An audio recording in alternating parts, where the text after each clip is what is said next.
लोब्बा लाखिनानै जाफुंनाय बे फोरबो बैसागुआ बेजों लोब्बा दङ। गतिके जों आबादारि जों बर' जातियानो गायै फुयै जाग्रा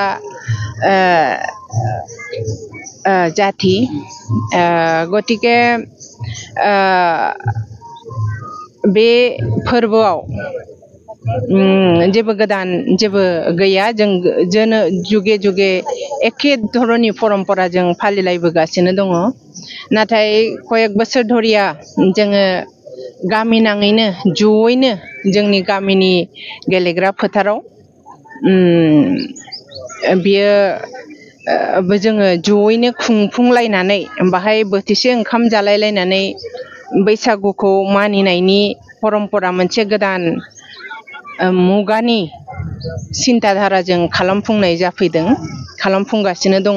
ज'आ दिनै एबारनिया आठ बार फोरबो सोलिगासिनो दङ। जोबोद मोजां बाख्नायथाव बेबो। उन्दै गेदेर बयबो मोनसे गेलेग्रा फोथाराव जयैनो हेफाजाब होलायलायनानै गामिखौ मोजाङै आबुं लाखिनाय, गामिनि गेदेर गोलावजों सिनायथि जालायलायनानै आशीर्बाद लालायलायनाय माखासे फोरबोजों खुंफुंलायनाय बे हाबाफारियाबो जोबोद मोजां। फैगौ दिनाव आरोबाव बेनिख्रुइ साबसिन हामसिन नियम खानुनजों जोङो बैसागु बोथोरखौ जोंनि पर्बतजरानि सांमान्दा गामियाव आबुङै लाखिलांनो हागोन बेखौनो मिजिंथिबाय। बुब्लि आरो बड'सा पर्टेल मिडिया नोंथांनिसिम जोंनि सांमान्दा गामिनि जानाय आङो बैसागु बोथोरनि गोजोननाय आरो सिबिनायखौ जासिग्रोयो। जोंनि सांमान्दा गामिया थिपखायनि सिङाव गोलैनाय मोनसे रेभिनिउ गामि एबा पर्बतजरा ओनसोलनि मोनसे मुंदांखा गामि। जोङो देग्लाय जोंनि जौसां बानायनानै बैसागु बोथोरखौ फालिनाया 90 खेब जाबाय।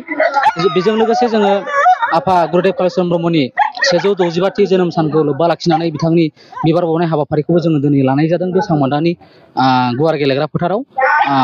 थ' जोङो नोंथांमोननो फोरमायनो सानो जोङो जोंनि गासै सेंग्रा सिख्ला बोराइ बेन्थ' बयखौबो लानानै जोङो बे जौसाङाव जोङो जोंनि 9थि जों थाद'आलासे बोसोरफ्रोमबो जोङो खुंबोबाय थादों।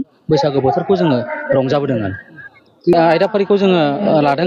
जिहेतु जोंनि गुरुदेव कालिचरन ब्रह्मनि 165थि जोनोम सान बिथांनि मुसुखायाव जोङो बिबार बावनाय हाबाफारिखौ फुंनिफ्रायनो लादों आरो बायदि रोखोम हाबाफारिजों लोगोसे जोङो जोंनि सेंग्रा सिख्लाफोरनि बोराइ बेन्थ' बयबो बर' हारिनि बैसागु बोथोरजों लोब्बा लाखिनानै रंजानाय बाजानाय, बर' हारिमुजों दोरोंजों सोमोन्दो थानाय गासैबो रंजानाय बाजानायखौ जोङो उदाङै मोसाग्लांनाय आरो दिन्थिफुंनाय लोगोसे कम्पिटिसनखौबो जोङो लानो नागिरदों।